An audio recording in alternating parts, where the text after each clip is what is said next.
Success platform channel पर Delhi police के सभी भावी सिपाहियों का स्वागत है। अपने स्लोगन के साथ क्लास स्टार्ट करते हैं। खाकी वर्दी हमारी मंजिल। 16 नवंबर से फर्स्ट को आपको आपके जीके और जीएस से जो क्वेश्चन पूछे गए हैं उन्हें आज की क्लास में हम कवर करेंगे। वो टीसीएस कंपनी के न्यू पैटर्न को मद्देनजर रखते हुए उन टॉपिकों से आगामी आपकी शिफ्ट में कौन से क्वेश्चन बनने के चांस है साथ के साथ में आपको कवर कराऊंगा। कंप्लीट टॉपिक आपका जो है ट्रिक से याद कराऊंगा। आपको कंप्लीट क्लास देखनी है। क्लास स्टार्ट करते हैं। क्वेश्चन नंबर फर्स्ट जो आपका 16 नवंबर फर्स्ट में क्वेश्चन जो पूछा हुआ है, सबसे पहला आपका क्वेश्चन नंबर है फर्स्ट, ग्राम पंचायत किस आर्टिकल में है? ग्राम पंचायत आपका आर्टिकल नंबर 40 में। और ग्राम पंचायत से आगामी शिफ्ट में क्वेश्चन क्या क्या बनने के चांस है, ये साथ के साथ 8-10 क्वेश्चन बनते कवर करते हुए चलिएगा। सबसे पहले आपको पता होना चाहिए जो ग्राम पंचायत है भारतीय संविधान में 73वें संविधान संशोधन द्वारा 1992 में जोड़ी गई थी। आपका भाग नंबर 9A जोड़ा गया था। उसमें कुल कितने अनुच्छेद थे? 16 अनुच्छेद थे। आपके कितने अनुच्छेद थे? 16 अनुच्छेद नए जोड़े गए थे, जो कि आपके 243 क से लेकर 243 अने तक थे। इसके अलावा आपका क्या था बच्चों? पहले अनुसूची 10 थी, 10 से पहले 8 भी थी आपकी, वो मैं आपको अलग टॉपिक में कवर कराऊंगा। 11वीं अनुसूची जोड़ी गई थी। कौन से नंबर की अनुसूची? 11वें नंबर की अनुसूची जोड़ी गई थी। ठीक है, किस संविधान संशोधन द्वारा? इसी के द्वारा जोड़ी गई थी। ग्राम पंचायतों का जो आपका ग्राम पंचायत सबसे पहले कहां लागू की गई थी बच्चों? ये आपकी नरोरा है। क्या है? नरोरा राजस्थान में लागू की गई थी पंचायत व्यवस्था। कब? 1959 में। क्वेश्चन भी आगामी एग्जाम में आपको किसी न किसी शिफ्ट में देखने को डायरेक्ट मिलने वाला है। अब मोस्ट इंपोर्टेंट क्वेश्चन जो आपका रिपीट होगा, ग्राम पंचायतों में कुल कितने विषय हैं? कितने विषय है टोटल? आपके 29 विषय है। अगर नगर पालिका की बात करूं, नगर पालिका में कितने विषय थे बच्चों आपके? या है 18 विषय। ग्राम पंचायत कितने स्तरीय है भारत में? 3 स्तरीय ग्राम पंचायत है। कौन सी? एक तो आपकी ग्राम सभा हुई या ग्राम पंचायत हुई, नंबर 2 आपका ब्लॉक स्तर, नंबर 3 आपका कौन सा बच्चों? जिला स्तर। ग्राम पंचायत कितने स्तरीय है भारत में? त्रिस्तरीय। त्रिस्तरीय जो आपकी पंचायतें हैं, ये किसके मतलब जो समिति है उसका नाम क्या है? बलवंत राय मेहता समिति के द्वारा ये बच्चों ग्राम पंचायतों का गठन आपका भारत में किया गया था। जो सेकंड क्वेश्चन पूछा गया आपका, ग्राम पंचायतों से आपको डायरेक्ट कितने आपको आर्टिकल याद रखना जरूरी है। ग्राम पंचायत का सदस्य बनने के लिए उम्र कितनी होनी चाहिए आपकी? 25 वर्ष उम्र होनी चाहिए। उम्र का क्वेश्चन लगातार पूछा जाएगा। 5-6 क्वेश्चन बनते हैं, उनको भी साथ के साथ कवर कीजिए। सबसे पहले लोकसभा। लोकसभा का सदस्य बनने के लिए आयु कितनी होनी चाहिए? आयु होनी चाहिए आपकी 25 साल। राज्यसभा, राज्यसभा का जो सदस्य बनने के लिए कितनी आयु होनी चाहिए आपकी? 30 साल। जैसे केंद्र सरकार में लोकसभा है, ऐसी राज्य में क्या होती है आपकी? विधानसभा। विधानसभा का सदस्य बनने के लिए कितनी उम्र होनी चाहिए आपकी? 25 साल। और जैसे आपकी केंद्र में क्या बच्चों राज्यसभा है, ऐसे स्टेट में क्या होती है आपकी? विधान परिषद होती है, जिसका सदस्य बनने के लिए कितनी उम्र होनी चाहिए? 30 साल उम्र होनी जरूरी है। ये आपका एज का भी क्वेश्चन डायरेक्ट एग्जाम में देखने को मिलने वाला है। सभी टॉपिक आपके कंप्लीट करते चलिएगा बच्चों। टीसीएस कंपनी का पैटर्न क्या होता है? यदि किसी मतलब जैसे स्टार्ट हुए हमारी 14 तारीख से किसी टॉपिक से क्वेश्चन पूछने स्टार्ट कर दिए, तो लगभग हर शिफ्ट में यदि टॉपिक थोड़ा आपका इंपॉर्टेंट है और बड़ा है, लगातार प्रत्येक शिफ्ट में उन टॉपिकों से क्वेश्चन पूछे जाएंगे। और मेरा पर्पज आज का यही रहेगा कि आपको क्वेश्चन कवर कराना, जो आपका एग्जाम में क्वेश्चन पूछा गया पूरा टॉपिक आपको मैं ट्रिक से याद करा सकूं। आपको कंप्लीट क्लास देखनी है। इससे पहले मैं आपके दिल्ली पुलिस कांस्टेबल के अंतर्गत वर्ष 2000 से लेकर 2020 तक आपकी प्रीवियस ईयर क्वेश्चन सीरीज जितने भी अभी तक दिल्ली पुलिस कांस्टेबल में पेपर हुए हैं, सभी में आपके एक्स्ट्रा फैक्टर डिटेल के साथ सोल्व करा चुका हूं। चैनल पर जाकर बच्चों प्लेलिस्ट में जाकर देखिएगा। रीजनिंग के इतने बेहतरीन तरीके से कराए हैं, डायरेक्ट क्वेश्चन वही आ रहे हैं लगातार। आपका पेपर कटिंग हुआ, आपका फिगर काउंटिंग हुआ, आपका कोडिंग डिकोडिंग हुआ, मिरर इमेज तो इतना बेहतरीन सिखा रखा है बच्चों। प्रत्येक शिफ्ट में चैप्टर के साथ साथ क्वेश्चन तो सोल्व कराइए रीजनिंग के, लेकिन ये भी बताया है कि पूरा चैप्टर आप कवर कैसे करोगे, वो ट्रिक भी बताइए। ऐसे में आपको मैथ वाली जितनी सीरीज थी आपकी 38 सेट आपको 2020 के कवर कराए हैं। उससे पहले 2017 में आपके 11 पेपर हुए वो कवर कराए। सब कुछ प्रीवियस ईयर आपका सोल्व करा चुका हूं, जाकर एक बार देखिएगा। डायरेक्ट क्वेश्चन वहीं से रिपीट हो रहे हैं। मैथ में डिट्टो क्वेश्चन आ रहे हैं, बस डिजिट चेंज है।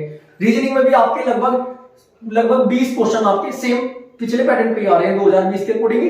1-2 क्वेश्चन ही चेंज है, बस थोड़ा क्वेश्चन की लैंग्वेज चेंज है, अन्यथा वही पैटर्न चल रहा है। अब बात करते हैं, जैसे आज की शिफ्ट में आपका एक क्वेश्चन पूछा गया है। क्वेश्चन नंबर मैं 24 ले लेता हूं। पहले मैं बताना चाहता हूं आप कवर कैसे करोगे। हुमायूं का मकबरा कहां पर है? अब इसका आंसर सभी बच्चों को पता होगा, दिल्ली में। अब आपको मकबरे 7-8 इंपोर्टेंट क्वेश्चन बनते हैं मकबरे का टॉपिक पूरा कवर होना चाहिए। जैसे कि कैसे? रटना नहीं ना, माइंड में सेट करना, सिर्फ आपको कीवर्ड पकड़ने हैं। जैसे आपका हुमायूं में याद कराया है आपका क्लास में, हुमायूं, इसमें आया बच्चों मां, माँ का दिल कैसा होता है, बहुत अच्छा होता है। इसका मतलब क्या हुआ, हुमायूं का मकबरा कहां पर है आपका, दिल्ली में है। आगामी शिफ्ट में आपका हुमायूं का मकबरा तो पूछा नहीं जाने का, लेकिन हुमायूं के साथ साथ मुगल काल के जितने आपके शासक थे उनके मकबरे का क्वेश्चन बनेगा, इसलिए ये क्वेश्चन आप कवर कर लीजिएगा। जैसे नंबर सेकंड याद करना है आपको, बाबर। बाबर का मकबरा कहां है, बाबर है ना बहुत प्रतापी था, इसे काबू करना क्या था, मुश्किल। इसका मतलब बाबर का मकबरा कहां है बच्चों आपका, बाबर का मकबरा आपका है काबुल में, ठीक है। नंबर 3 इसके बाद देखना जहांगीर। जहांगीर का मकबरा कहां है, याद कैसे करोगे, गिर। ये बच्चों गिरजा था, याद करने, गिरता नहीं था, याद करने के लिए क्या करता था, गिर जाता था। जहां भी गिरता था इसके क्या होता था, लहू निकल जाता था। लहू मतलब खून निकल जाता, गिरने के बाद चोट लगती है। इसका मतलब जहांगीर का मकबरा कहां है बच्चों, ये आपका लहू से क्या बनता है, आपका जहांगीर का मकबरा कहां पर है, लाहौर में। इसके बाद आपका शाहजहां का मकबरा सभी को पता है, शाहजहां का मकबरा कहां है, ये आपका आगरा में है। एक नेक्स्ट क्वेश्चन बनता है इसका, औरंगजेब का मकबरा कहां पर है, औरंगजेब। इसमें बच्चों कीवर्ड क्या है, जेब। जेब में क्या होती है, दौलत, मनी को पैसे की जेब में रखते हैं। इसका मतलब औरंगजेब का मकबरा कहां है, दौलताबाद में। ऐसे आपको याद रखना है, एक क्वेश्चन फिक्स होने वाला है आपका यहां से आगामी शिफ्ट में, दौलताबाद में स्थित है। इसके बाद आपका क्या बचा बच्चों, हुमायूं हो चुका, बाबर, अकबर जो था आपका, अकबर किसके जैसा महान था, अकबर सिकंदर जैसा महान था। इसका मतलब अकबर का मकबरा कहां पर है आपका, अकबर का मकबरा सिकंदर में है। आपको याद रखना है, देखना एक बार रिवाइज कराऊंगा ना, सारे आपके याद हो जाएंगे। ऐसे ही मैं आपके कंप्लीट टॉपिक ट्रिक से कराता हुआ आया हूं प्रीवियस ईयर सीरीज में, एक्स्ट्रा फैक्टर डिटेल के साथ। पहली क्लास से मैंने आपको बोलना स्टार्ट किया था, टीसीएस कंपनी के न्यू पैटर्न को फॉलो कर लो। जो टॉपिक कवर कर रहे हो कंप्लीट टॉपिक ट्रिक से कवर कर लेना, डायरेक्ट एग्जाम में क्वेश्चन देखने को मिलने वाले हैं। जिन स्टूडेंट ने मेरी बात को थोड़ा सीरियस लिया होगा, एक्स्ट्रा फैक्टर डिटेल के साथ पूरा टॉपिक कवर करते चले होंगे, उसका पेपर बेहतरीन हो चुका है। कुछ बच्चों का जो हो चुका है फिलहाल, और जिनका आगामी शिफ्ट में एग्जाम है, एक्स्ट्रा फैक्टर डिटेल के साथ पूरा टॉपिक कवर कर लीजिएगा। जो आपका 14 तारीख 15 तारीख में टॉपिक से क्वेश्चन आ रहे हैं, वही सब क्वेश्चन देखने को मिलने वाले हैं। इसके बाद हमारा, मैं आपको याद करा चुका हूं, हुमायूं। माँ का दिल कैसा है बच्चों, माँ का दिल बहुत अच्छा होता है। हुमायूं का मकबरा कहां पर है, दिल्ली में है। बाबर को काबू करना मुश्किल था, बाबर का मकबरा कहां पर है आपका, काबुल में है। इसके बाद जहांगीर का था क्या होता था, लहू निकलता था। जहांगीर का मकबरा कहां है बच्चों, लाहौर में है। इसके बाद आपका शाहजहां का सभी को पता है, आगरा में है। इसके बाद औरंगजेब, जेब में क्या था बच्चों, जेब में दौलत रखते हैं। औरंगजेब का मकबरा कहां पर है आपका, दौलताबाद में है। अकबर का मकबरा कहां पर है, सिकंदरा में है। ऐसी में आपको एक्स्ट्रा फैक्टर डिटेल वाली क्लास में कंप्लीट टॉपिक आपको साथ के साथ याद कराया है। आपके याद भी हो चुका होगा, ये टॉपिक कवर हो चुका होगा। नेक्स्ट क्वेश्चन देखते हैं, नाबार्ड। क्वेश्चन नंबर 3 क्या पूछा गया था, उपराष्ट्रपति का निर्वाचन। जो उपराष्ट्रपति का निर्वाचन होता है बच्चों, उसमें कौन भाग लेता है। अब सबसे पहले आपको पता होना चाहिए, उपराष्ट्रपति से लगभग 10 से 15 क्वेश्चन बनते हैं, जो आगामी एग्जाम के लिए है ना, जिन बच्चों का नेक्स्ट शिफ्ट में एग्जाम रह रहा है डेट में, डायरेक्ट क्वेश्चन देखने को मिलेंगे। सबसे पहले मैं आपको एक लाइन बता देना चाहता हूं, आर्टिकल याद कर लो उपराष्ट्रपति के। सबसे पहले एक लाइन याद रखनी, उसका निकास सनी है। एक लाइन याद करने के साथ साथ आपको 8 से 9 आर्टिकल याद हो जाएंगे, वो देखते हैं कैसे याद होंगे। देखो, ये आपकी उपराष्ट्रपति की ट्रिक थी बच्चों, उसका निकास सनी है, ये लाइन याद रख लोगे। अब देखते हैं इससे कोडिंग से देखते हैं क्या क्या इसके में आर्टिकल बनते हैं। उसे बनते हैं उपराष्ट्रपति। सबसे पहले आपको पता होना चाहिए, उपराष्ट्रपति का वर्णन भाग नंबर 5 में है आपका। कहां से आर्टिकल स्टार्ट होते हैं उपराष्ट्रपति, आर्टिकल नंबर 63 से होते हैं, 63 से। ऊ से बनता है आपका, भारत का एक उपराष्ट्रपति होगा, आर्टिकल नंबर 63 में ये बात लिखी हुई है। ऊ से बनता है बच्चों आपका सभापति होगा, किसका, राज्यसभा का पदेन सभापति होते हैं कौन, भारत का उपराष्ट्रपति। किस अनुच्छेद में बात लिखी हुई है, 64 में लिखी हुई है।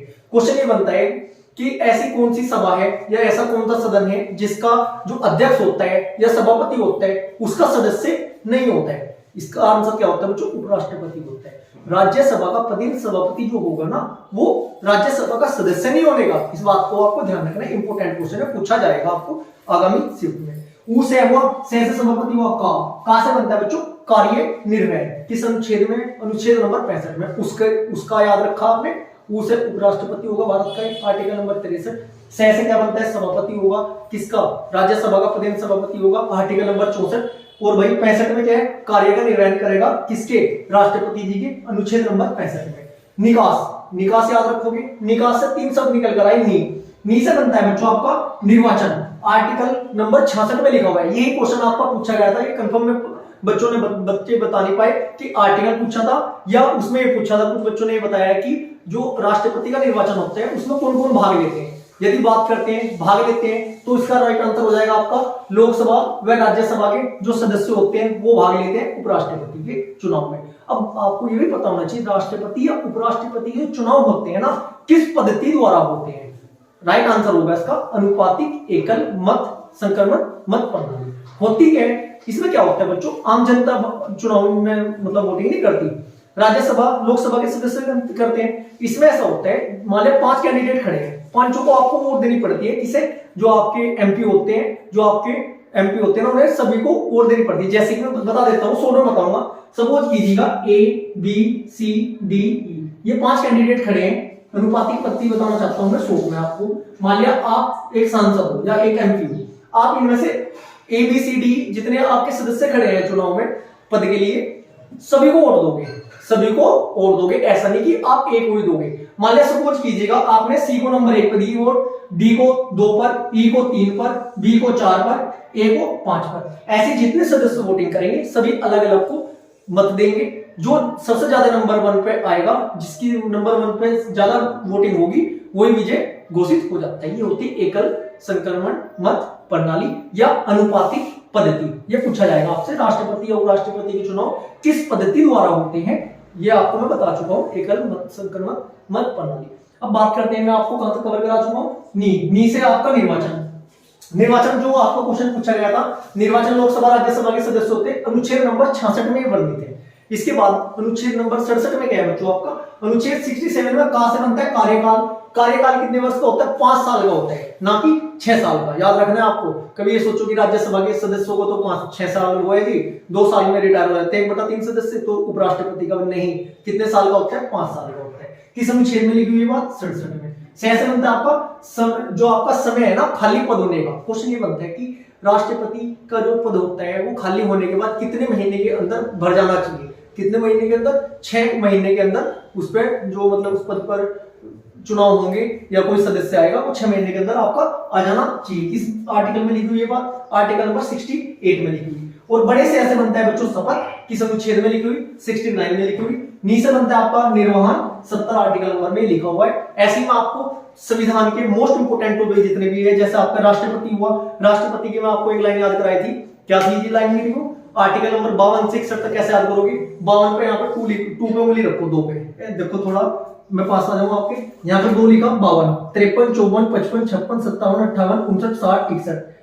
राष्ट्रपति, भारत का एक राष्ट्रपति होगा, आर्टिकल नंबर किसमें लिखी हुई बात आपकी, 52 में। राष्ट्रपति का मतलब कार्यकाल, राष्ट्रपति का कार्यकाल कौन से अनुच्छेद में, 53 में। राष्ट्रपति का निर्वाचन 4 पे उंगली आई, 54 में। राष्ट्रपति का निर्वाचन रीति 55 में। राष्ट्रपति की किस रीति से चुनाव होंगे, राष्ट्रपति का निर्वाचन रिक्त।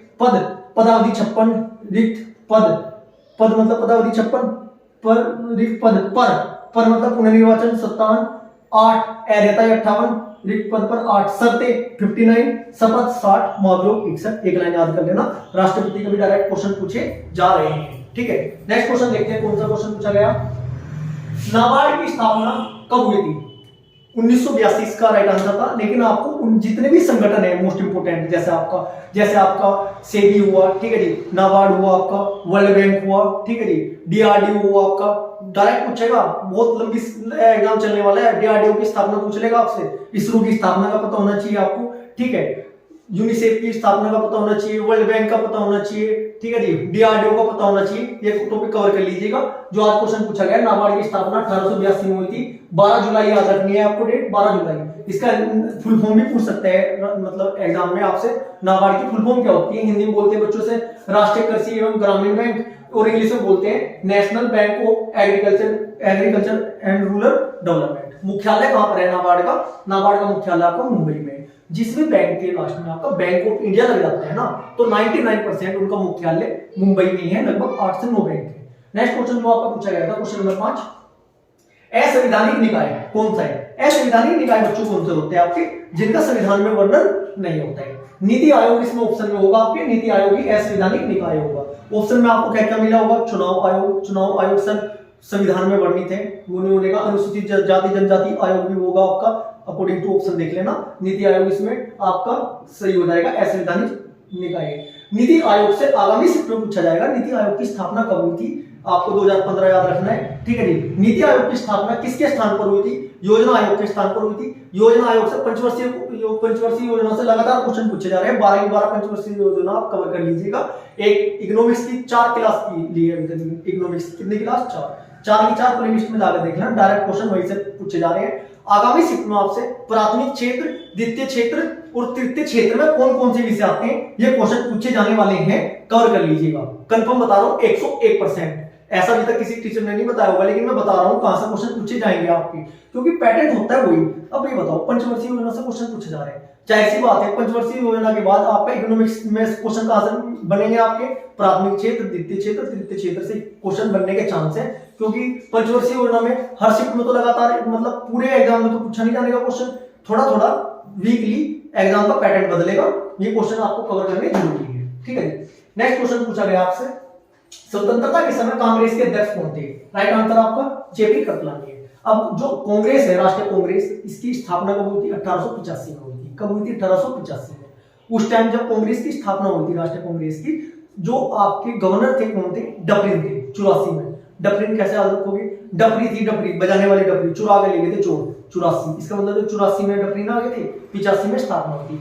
अब क्वेश्चन जो बनने वाले हैं आगामी एग्जाम के लिए, यदि आपको थोड़ी सी भी नॉलेज है ना जीके की, आप समझ सकते हो क्वेश्चन ऐसा पूछा ही जाएगा। सबसे पहले आपको पता होना चाहिए जो प्रथम मुस्लिम अध्यक्ष थे वो कौन थे? प्रथम महिला अध्यक्ष भारतीय कौन थी? प्रथम महिला कौन थी जो इसकी थी? सबसे ज्यादा उम्र के जो अध्यक्ष थे राष्ट्रीय कांग्रेस के वो कौन थे? प्रथम अंग्रेज थे जो आपके कांग्रेस के अध्यक्ष थे वो कौन थे? सारे क्वेश्चन कवर करते आइएगा। अब आपको मैं स्टार्टिंग के 4 कवर कराता हूं कि पहले मतलब जो प्रथम अधिवेशन हुआ था कहां पर हुआ था, अध्यक्षता किसने की थी, द्वितीय कहां हुआ था, अध्यक्षता किसने की थी, तृतीय कहां हुआ था, अध्यक्षता किसने की थी। बहुत आसान है, माइंड में सेट करना। बंटू नाम याद रख सकते हो, बंटू, BNTU ये रख सकते हो, याद रख सकते हो, तो 4 नाम याद हो चुके आपके। बकमा, बकमा रख सकते हो, 4 स्थान के नाम याद हो गए। अब मैं आपको कवर करा देता हूं। देखो बच्चों ऐसे ही आपको याद रखना पड़ेगा।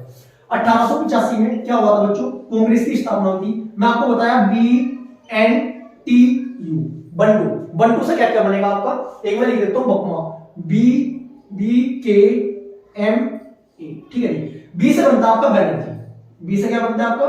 बैनर्जी। जो कांग्रेस के प्रथम अधिवेशन हुआ था इसकी जो अध्यक्षता किसने की थी? बैनर्जी ने की थी। नंबर 2 एन, एन से बनता है आपका नरोजी। क्या बनता है बच्चों? नरोजी। जो दूसरा अधिवेशन हुआ था अध्यक्षता किसने की थी? नरोजी ने की थी। बी से बैनर्जी, एन से नरोजी। टी से बनता है आपका तैयब जी। टी से बनता है आपका तैयब जी। तैयब जी। तीसरे अधिवेशन की अध्यक्षता किसने की थी? तैयब जी ने की थी। यू से बनता आपका जॉर्ज यूले। जो चौथे अधिवेशन की अध्यक्षता थी जॉर्ज यूले ने की थी। प्रथम अधिवेशन कब हुआ था? 1885 में। डेट साथ के साथ लिख देता हूं मैं, 1885 में।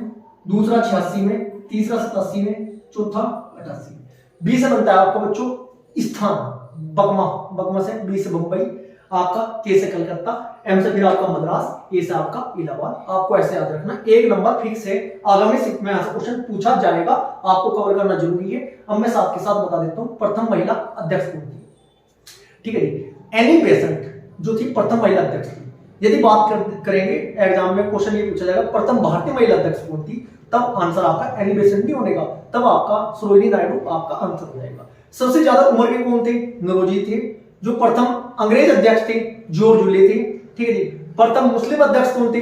तैयब जी थे। प्रथम अध्यक्ष जो 1885 का अधिवेशन हुआ था उसके अध्यक्ष कौन थे? मैं आपको कवर करा चुका हूं, कौन थे बच्चों? बैनर्जी थे। ऐसे ही आपको क्या करना है, एनालिसिस देखने के साथ, ऐसा नहीं कि एनालिसिस देख लिया आपने लगातार, प्रत्येक चैनल वाले क्या हो रहा है एनालिसिस देख रहे हैं आप, बहुत अच्छी बात है एनालिसिस देखना, लेकिन एनालिसिस से आपको भी टॉपिक कवर करने बहुत जरूरी है यदि आप अच्छा स्कोर करना चाहते हो। मैं नहीं कहता हूं आप मेरी क्लास ही देखो, ठीक है, एक्स वाई जेड कहीं से भी आप टॉपिक कवर करो, लेकिन पूरा टॉपिक कवर करो यदि आप चाहते हो कि आपका याद किया हुआ क्वेश्चन एग्जाम में जरूर आए, ठीक है जी। नेक्स्ट क्वेश्चन देखते हैं, क्वेश्चन नंबर 7, फुगड़ी नृत्य किस त्योहार पर मनाया जाता है? ये आपका जो आपका था, ये फुगड़ी नृत्य किस त्योहार पर मनाया जाता है? 1-2 बच्चों ने बताया, एक ने बताया कि किस राज्य में मनाया जाता है। इसका राइट आंसर आपका गोवा हो जाएगा। जिस स्टूडेंट ने आज का पेपर दिया होगा सही आंसर उसे पता होगा, या सही क्वेश्चन क्या था वो आपको पता होगा बच्चों, लेकिन फुगड़ी नृत्य पूछा गया है। क्वेश्चन नंबर 8, नई आर्थिक नीति से क्वेश्चन था आपका 1991 में लागू हुई थी। नेक्स्ट क्वेश्चन, हरित क्रांति का उद्देश्य। हरित क्रांति के बारे में तो भाई साहब बिल्कुल फिक्स है, अब इसे कवर कर लीजिएगा। क्रांति हरित के साथ साथ गोल क्रांति, ठीक है, गोल क्रांति, श्वेत क्रांति, पीली क्रांति, ये जितनी भी आपकी क्रांति थी ये टॉपिक उठा लिया गया है टीसीएस कंपनी द्वारा। लगातार प्रत्येक शिफ्ट में पूछा जाएगा। हरित क्रांति की जो संस्थापक थे भारत में कौन थे बच्चों? भारत में थे स्वामीनाथन थे। यदि मैं विश्व की बात करूं, विश्व में कौन थे बच्चों? एक आपका श्वेत क्रांति का पूछा जाता है, वर्गीज कुरियन होता है बच्चों। श्वेत क्रांति के संस्थापक वर्गीज कुरियन थे और हरित क्रांति के संस्थापक कौन थे बच्चों? स्वामीनाथन आपके थे। अब गोल क्रांति, कौन सी क्रांति किससे संबंधित है, ये टॉपिक कवर करना बहुत जरूरी है, क्योंकि देखो बच्चों मैं ज्यादा लंबी क्लास लेना नहीं चाहता हूं, मैं आपको बताना चाहता हूं टॉपिक आप कवर कैसे करोगे। गोल क्रांति किससे संबंधित थी? गोल क्या होते हैं आपके? आलू। गोल क्रांति आपकी आलू से संबंधित थी, ठीक है जी। रजत क्रांति, रजत क्रांति किससे संबंधित थी? रजत क्या खाता था? अंडे खाता था।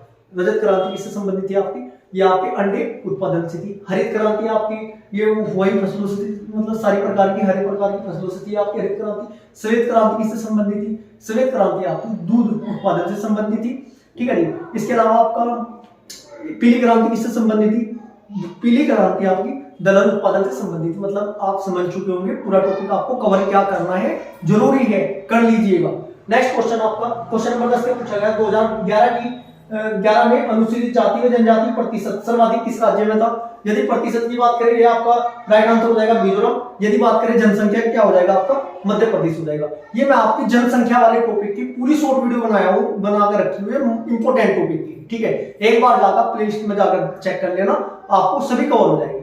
जैसे कि आपका सर्वाधिक जनसंख्या वाला राज्य क्या था, जनसंख्या घनत्व क्या था आपका, ठीक है जी। आपका बेरोजगारी सबसे ज्यादा कहां थी, साक्षरता कहां थी। सिंगल क्वेश्चन नहीं, पूरे टॉप 5 अपर वाले भी लोअर वाले भी, ये टॉपिक आपको कवर करना है। और 1-2 दिन में टाइम से निकाले बच्चों में इनकी टॉपिकों की आपकी सेपरेट वीडियो बनाना स्टार्ट करने वाला हूं। जैसे रीजनिंग में डाइस के क्वेश्चन आ रहे हैं आपके, मैथ वाली भी वीडियो बनाने की कोशिश कर रहा हूं मैं, ठीक है। क्योंकि देखो बच्चों टाइम लगता है, क्योंकि अकेला कराने वाला हूं। जीके आपकी हुई, रीजनिंग हुई, कंप्यूटर हुआ और आपका मैथ हुआ। अभी तक लगातार अकेला ही कराता आया हूं और अकेला ही मैं आपको कवर करा दूंगा, ठीक है जी। ये आपको 2011 की जनगणना पूरा टॉपिक कवर करने, जनगणना से क्वेश्चन पूछा जा रहा है। नेक्स्ट क्वेश्चन पूछा गया था क्वेश्चन नंबर 11, राज्यसभा में कितनी सीटें होती है? मैक्सिमम कितनी होती है? 250 आपकी होती है। 12 सदस्यों को राष्ट्रपति जी मनोनीत करते हैं। कितने क्षेत्रों में? 4 क्षेत्रों में, कला, साहित्य, विज्ञान और आपकी समाज सेवा वाले जो क्षेत्र होते हैं, ठीक है जी। जब अब आपसे पूछा गया राज्यसभा की सीटें, जाहिर सी बात है लोकसभा की सीटों का भी क्वेश्चन आने वाला है। लोकसभा में मैक्सिमम सीटें कितनी होती है बच्चों? पहले कितनी होती थी? 552 होती थी। अभी 2 एंग्लो इंडियन का प्रावधान हटा दिया गया, 550 में थी। मैं 500 आपको 552 के अकॉर्डिंग बता देता हूँ कौन कहां से कितनी होती है, कैसे होती है। देखिएगा टोटल कितनी होती है बच्चों? 552। यदि एंग्लो इंडियन हटा देते हैं तो -2 कर देना, 550, ठीक है। वो क्वेश्चन के अकॉर्डिंग देखना क्वेश्चन क्या पूछा जाएगा। इनमें से आपकी टोटल 20 तो होती है आपकी केंद्र शासित प्रदेशों को, जो रिजर्व है केंद्र शासित प्रदेश के लिए। इनमें 530 होती है आपकी राज्यों की, और 2 आपकी क्या थी बच्चों? केंद्र 2 आपकी थी एंग्लो इंडियन। अब इन 20 में से भी बच्चों अभी तक क्या था? 13 सिलेक्टेड होकर आते थे, 13 सांसद केंद्र शासित प्रदेशों से आते थे। इनमें से भी 13 थी प्लस 530 आपके ये हुए, ठीक है। 530 और 13 कितना होता है? 543 प्लस 2 ये थे आपके एंग्लो इंडियन। टोटल 545 सांसद का क्या होता था बच्चों? चुनाव होता था, या इलेक्शन 547 सांसद चुनकर आपके अभी तक आते थे। According to question Anglo Indian को यदि हटाकर पूछा तो आप 2 हटा देना, यदि पूछा डायरेक्ट तो आप टोटल याद रखना है कुल होती है 552, 545 सिलेक्टेड होते हैं बच्चों, ठीक है। 2 हटाकर 543 अकॉर्डिंग टू ऑप्शन जैसा क्वेश्चन पूछा जाएगा वैसा आंसर आपको देना है। अब मैं बात करता हूं जब राज्यसभा लोकसभा का लगातार क्वेश्चन पूछा जा रहा है, अब आपको पता होना चाहिए राज्यसभा और लोकसभा से जो इंपोर्टेंट क्वेश्चन बनने वाले हैं आगामी एग्जामों में, वो मैं आपको कवर करा देता हूं 8-10 क्वेश्चन साथ के साथ, ठीक है। अब एक लाइन बताई थी मैंने आपको, सरलों से याद रखना है आपको। से बनता है आपका संसद, रे से बनता है आपका राज्यसभा, लो से बनता है आपका लोकसभा। पहले क्या आया? संसद। आर्टिकल नंबर 79 याद रखना है। संसद के बाद जो आर्टिकल है आपका 79। राज्यसभा का वर्णन कौन से आर्टिकल में? 79 के बाद आता है 80।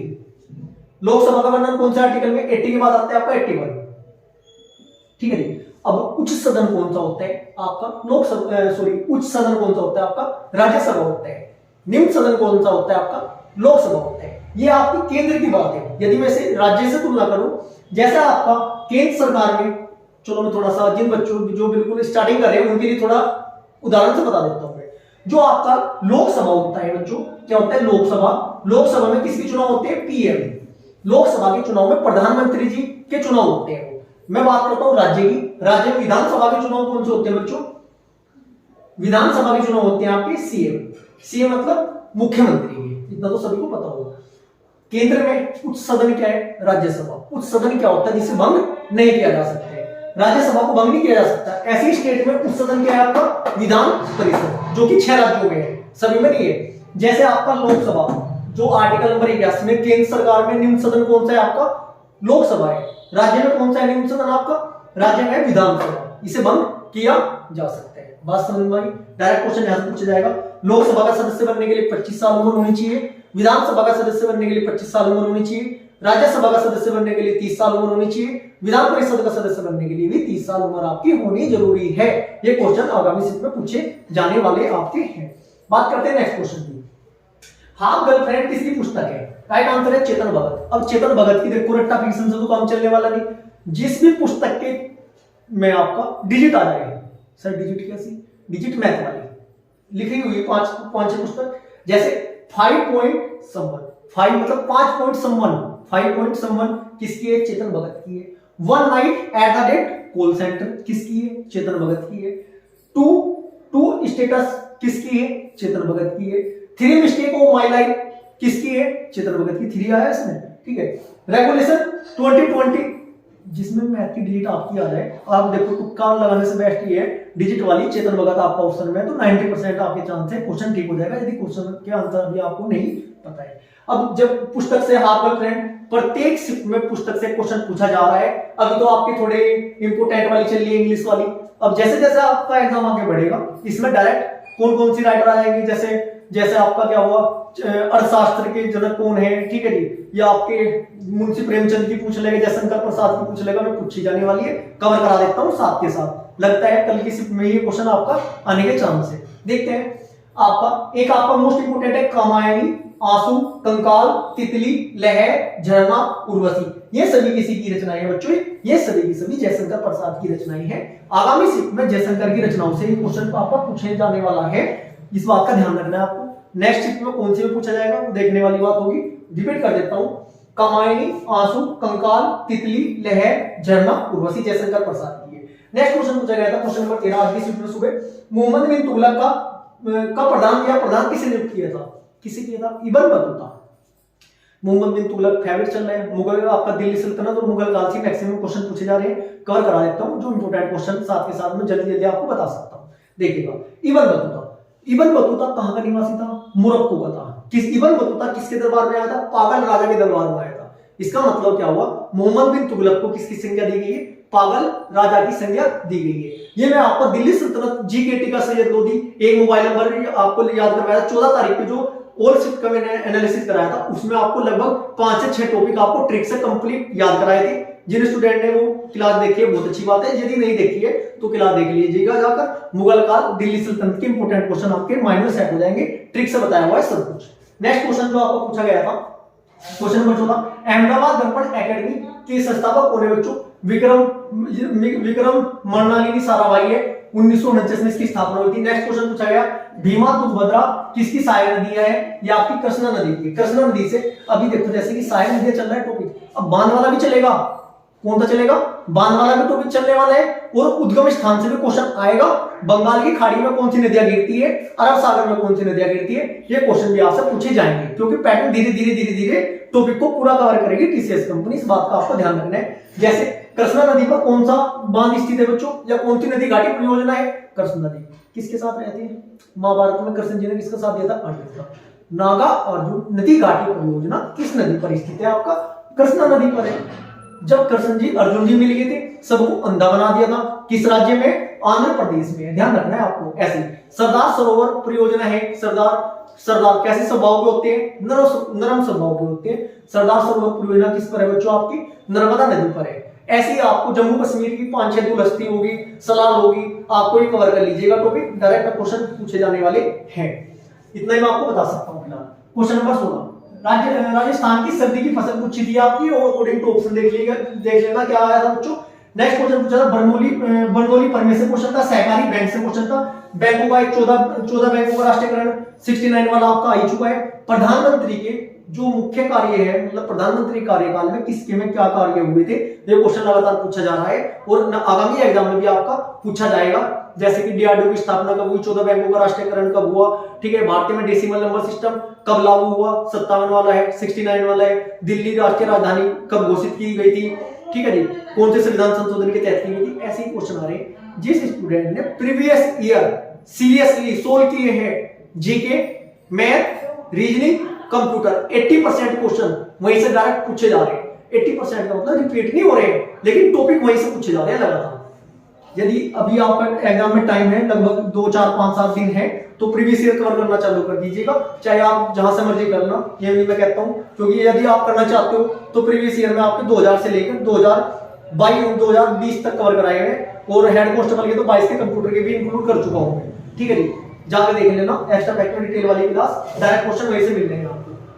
सच बताओ, मैं आपको लाइव पढ़ा रहा हूं, कोई भी टीचर हो आपके यूट्यूब पर पढ़ाने वाले, कोई भी टीचर हो, जो उन्होंने पढ़ाया है प्रीवियस ईयर में, लगातार क्वेश्चन वहीं से पूछे जा रहे हैं। मैं ये नहीं कह रहा हूं मेरा ही पढ़ाया आया है, लेकिन हाँ मैं ये कहना चाहता हूं, जिस टीचर ने आपके किसी भी चैनल पर प्रीवियस ईयर क्वेश्चन सोल्व कराए हैं, आपके उनका पढ़ाया हुआ प्रत्येक शिफ्ट में आ रहा है और आएगा।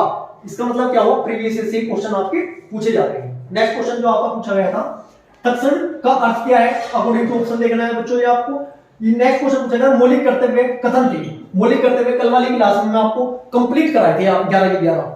जिन स्टूडेंट ने वो क्लास देखी है, देखते देखते आपके कंप्लीट याद हो चुके होंगे, लेकिन मैं बता देता हूँ मौलिक कर्तव्य से क्वेश्चन क्या क्या पूछे जाएंगे। सबसे पहले आपको पता होना चाहिए मौलिक कर्तव्य का जो टॉपिक है, यहाँ पे लिख रखे हैं मैंने 8-10 क्वेश्चन ये जो पूछे जाएंगे। मौलिक कर्तव्य किस संविधान संशोधन के तहत जोड़े गए, यानी से क्वेश्चन पूछा गया है। कब जोड़े गए थे, या आपके 1976 में जोड़े गए थे। किस भाग में है मौलिक कर्तव्य, कौन सा भाग जोड़ा गया था, भाग नंबर 4 ए जोड़ा गया था। आर्टिकल कौन सा है आपका, आर्टिकल आपका 51 ए है। पहले मौलिक कर्तव्य की संख्या कितनी थी, संविधान में प्रारंभ में मौलिक कर्तव्य थे ही नहीं, स्टार्टिंग में 10 जोड़े गए थे। किस संविधान संशोधन द्वारा, 42वें संविधान संशोधन 1976 द्वारा 10 जोड़े गए थे, 11वां बाद में जोड़ा गया। अब दो समिति के नाम निकल आते हैं यहाँ से, एक तो किस समिति की सिफारिश पे मौलिक कर्तव्य जोड़े गए थे, और किस समिति की सिफारिश पर प्रभावी हुए थे, इंप्लीमेंट किए गए थे। दोनों इंपोर्टेंट क्वेश्चन है, ये क्वेश्चन भी देखने को मिलने वाला है नेक्स्ट शिफ्ट में डायरेक्ट। यदि बात करूं मैं सिफारिश की, स्वर्ण सिंह समिति किसकी सिफारिश से जोड़े गए थे, स्वर्ण सिंह समिति की सिफारिश से मौलिक कर्तव्य संविधान में जोड़े गए थे। और उन्हें प्रभावी बनाने के लिए किस समिति का गठन किया गया था, CR ईरानी समिति का आपका गठन किया गया था। और जो आपका 11वां मौलिक कर्तव्य था, 86वें संविधान संशोधन 2002 में 6 से लेकर 14 साल तक के बच्चों को शिक्षा दिलाना उनके अभिभावक का मौलिक कर्तव्य है। मौलिक कर्तव्य नंबर आपका 11 जोड़ा गया था। और ये प्रभावी कब से हुआ था, 1 अप्रैल 2010 से इसे प्रभावी कर दिया गया था। मौलिक कर्तव्यों की संख्या कितनी है, 11। पहला मौलिक कर्तव्य क्या आपका, डिजिट से याद रखो 11, क्योंकि कथन वाले में तभी काट सकते हो जब 11 याद होगी। याद कैसे करोगे, नंबर 1 मस्तिष्क। हमारी बॉडी में सबसे पहले क्या होता है बच्चों, मस्तिष्क में रहना चाहिए। कहीं भी राष्ट्रीय गान यदि स्टार्ट हो जाए हम सावधान की स्थिति में आ जाते हैं। कौन कहता है सावधान होने के लिए, मस्तिष्क। इसका मतलब मौलिक कर्तव्य नंबर 1 क्या है, राष्ट्रीय गान में राष्ट्रीय ध्वज का सम्मान करना मौलिक कर्तव्य नंबर 1 है। नंबर 2 आपका क्या बच्चों, दूसरे को होता है हृदय। हृदय का मतलब क्या हुआ, जितने भी क्रांतिकारी हमारे थे, इन मतलब आपको ट्रिक से बता रहा हूँ, जितने हमारे क्रांतिकारी थे सभी ने की जो आंदोलन किए उन्होंने स्वतंत्रता दिलाने के लिए, इनके किए गए कार्य को हम अपने हृदय में सजोएंगे। हृदय याद रख लेना, कहीं पर हृदय आया ना नंबर 2 है मौलिक कर्तव्य, टिक लगा देना। मस्तिष्क आया पहला लगा देना। तीसरा जो मौलिक कर्तव्य है, 3 क्या है बच्चों, हमारे प्रभु है, ब्रह्मा विष्णु महेश। 3 है, प्रभु से क्या बनता है, प्रभुता, एकता, अखंडता की रक्षा करेंगे और इसे आगे मतलब इसकी रक्षा करेंगे। देख लेना लैंग्वेज थोड़ी अलग है। मौलिक कर्तव्य नंबर 3 में प्रभुता, एकता, अखंडता लिखा हुआ है। मौलिक कर्तव्य नंबर 4 में क्या लिखा हुआ है, हम देश की रक्षा करेंगे। कहां करेंगे, चौका कहां बचाते हैं बच्चों, कल सेमीफाइनल भी था, चौके कहां बचाते हैं, बाउंड्री पर। इसका मतलब जब भी जरूरत पड़ेगी हम अपने प्राणों को न्यौछावर भी कर देंगे भारत के लिए, भारत की रक्षा करेंगे। कहां, बाउंड्री पर। मौलिक कर्तव्य नंबर 4 क्या है, बाउंड्री वाला ही है। मौलिक कर्तव्य नंबर 5 क्या है, 5 पांडव क्या करते हैं, भाईचारा था, मातृत्व का सम्मान करते थे। इसका मतलब मौलिक कर्तव्य नंबर 5 में क्या है, मातृत्व की भावना रखो, आपस में भाईचारे से रहना है, ये करना है वो करना है। ऐसे ही लिखा है, बस लैंग्वेज थोड़ी अलग है। बस 5 पांडव याद रखना, भाईचारा, मातृत्व की भावना, मौलिक कर्तव्य नंबर 5 है। छठा मौलिक कर्तव्य क्या है, छठी क्लास से संस्कृत स्टार्ट हो जाती है, संस्कृत की बुक है ना बच्चों, छठी क्लास से स्टार्ट हो जाती है। मौलिक कर्तव्य नंबर 6 हमारा क्या है, मौलिक कर्तव्य नंबर 6 हमारा है संस्कृति। मतलब हम अपने देश की गौरवशाली संस्कृति को सम्मान करना है और उसे आगे उसे आगे बढ़ाना है। मौलिक कर्तव्य नंबर 6, मौलिक कर्तव्य नंबर 7 क्या है? हफ्ते में 7 दिन होते हैं, 7 के 7 दिन हमें वन्य जीवों की रक्षा करनी है, पर्यावरण का ध्यान रखना है। और बस मौलिक कर्तव्य नंबर 7 में यही लिखा है, थोड़ी लैंग्वेज पढ़ लेना, 7 के 7 दिन पर्यावरण वन्य जीव की रक्षा करनी है, ठीक है जी। मौलिक कर्तव्य नंबर 8 क्या है? वैज्ञानिक दृष्टिकोण है। मौलिक कर्तव्य नंबर 9 क्या है? यदि 9 के 9 ग्रह आपके ठीक होंगे तो आप अहिंसा से दूर रहोगे, अहिंसा से दूर रहोगे और संपत्ति की आप सुरक्षा कर सकते हो। मौलिक कर्तव्य नंबर 9 ये है। मौलिक कर्तव्य नंबर 10 क्या है बच्चों? उत्कृष्ट प्रदर्शन है। 10 में 10 नंबर यदि आपको मिलेगी, उत्कृष्ट प्रदर्शन के बारे में मौलिक कर्तव्य नंबर 10 में लिखा हुआ है। मौलिक कर्तव्य नंबर 11 मैं आपको बता चुका हूं, अच्छे से टॉपिक कवर कर लो। मौलिक कर्तव्य का क्वेश्चन लगातार पूछा जा रहा है, पूछा जाएगा। नेक्स्ट क्वेश्चन क्या था जी? नेक्स्ट क्वेश्चन था आपका ऑर्केस्ट्रा के संस्थापक कौन है? रविशंकर। वाद्य यंत्र से भी लगातार क्वेश्चन पूछे जा रहे हैं। मैं अब कल से कोशिश करता हूं, मैं आपको टॉपिक वाइज आपको कंप्लीट टॉपिक देने की कोशिश करूंगा। मैं जो मोस्ट इंपोर्टेंट टॉपिक आपको पूछे जा रहे हैं ट्रिक से कवर कराऊंगा, सबको साथ के साथ याद हो जाएगा। बोर्ड वाली क्लास नहीं लेने का, पीपीटी वाली क्लास में आपकी कवर कराऊंगा, क्योंकि बोर्ड में बच्चों कितना लिख सकता हूं मैं, इतना नहीं लिखा जाने का बोर्ड पर, ठीक है। नेक्स्ट आपका जो क्वेश्चन पूछा गया था, 5 जगत का वर्गीकरण किसने किया है? ये भी आपका मैं कवर करा चुका हूं। ये वीटेकर इसका राइट आंसर है। हुमायूं का मकबरा मैं आपको बता चुका हूं, साथ के साथ याद कराया है। कबड्डी के अधिकारी कितने होते हैं? 6 होते हैं। क्वेश्चन पूछा गया था। क्वेश्चन नंबर नेक्स्ट पूछा गया, श्री नारायण ने सामाजिक आंदोलन कहां प्रारंभ किया? ये आपका केरल वायकॉम हुआ इसमें बच्चों, केरल में था आपका। नोबेल प्राइज से भी क्वेश्चन पूछा अभी तक नहीं गया है, करंट अफेयर में शायद पूछा नहीं गया है अभी तक, किसी बच्चे ने बताया नहीं बच्चों। नोबेल प्राइज का क्वेश्चन आपका आगामी शिफ्टों में आएगा, 101% कवर कर लीजिएगा। नोबेल प्राइज लेटेस्ट किसे मिले हैं? नोबेल प्राइज प्रारंभ हुए थे 1901 से। कितने क्षेत्रों में जाते हैं? पहले 5 थे, अब 6 क्षेत्र कौन से होते हैं? मैथ इसमें नहीं होता है। कला, साहित्य, संस्कृति, चिकित्सा, रसायन और भौतिकी के क्षेत्र में दिए जाते हैं। अर्थशास्त्र भी ये होता है, इसमें लिख देता हूं मैं, याद रखना है, पूछा जाएगा। ये कौन से होते हैं बच्चों? कला बोले तो लिटरेचर नंबर 1। नंबर 2 शांति बोले तो पीस। नंबर 3 भौतिकी बोले तो फिजिक्स। नंबर 4 रसायन, केमिस्ट्री, ठीक है। अर्थशास्त्र बोले तो इकोनॉमिक्स। 5 में कला, शांति, भौतिक, रसायन, अर्थशास्त्र। 6 जीव विज्ञान नहीं होता, मेडिसिन होता है, चिकित्सा बोलते हैं इसको, चिकित्सा के क्षेत्र में दिए जाते हैं। या आप लेटेस्ट में याद रखोगे, कब से मतलब 2022-23 के किसी दिए गए ये क्वेश्चन आपका आगामी शिफ्ट में पूछा जाएगा। इसके बाद आपका नोबेल प्राइज आपको कवर करने क्वेश्चन नंबर 28 क्या पूछा गया था? बिरसा मुंडा स्टेडियम कहां है? आपका उड़ीसा में। मध्य मंडल की ऊंचाई पूछी थी, जो आपका ओजोन लेयर वाला ये टॉपिक है, मंडल वाला, आपको पता होना चाहिए कितने मंडल होते हैं? टोटल 5। पृथ्वी से ऊपर, फिर नेक्स्ट कवर करा देता हूं। मान लीजिए पृथ्वी के सबसे नजदीक कौन सा मंडल होता है? सौरमंडल। उससे ऊपर कौन सा होता है? समतामंडल। उससे ऊपर मंडल होता है आपका मध्यमंडल। उससे ऊपर होता है आपका आयनमंडल और सबसे बाहर होता है आपका वायुमंडल। अब क्वेश्चन क्या पूछे जाते हैं? सर्वाधिक घनत्व किस मंडल का है या किस लेयर का है? पहला क्वेश्चन। लगभग 10 से 12 क्वेश्चन बनते हैं, साथ के साथ कवर कराऊंगा आपको। सर्वाधिक घनत्व किस लेयर का होता है, किस मंडल का होता है? राइट आंसर हो जाएगा आपका सौरमंडल का। वायुमंडलीय घटनाएं कौन से मंडल में होती है? ये भी आपकी सौरमंडल में होती है। बिजली का गरजना, बारिशों का बिजली का गरजना, ठीक है जी। और मौसमी घटनाएं में जो भी है, आंधी तूफान वगैरह, यदि आपके सामने ऑप्शन मिलेगा तो सौरमंडल आप आंसर लगा दीजिएगा।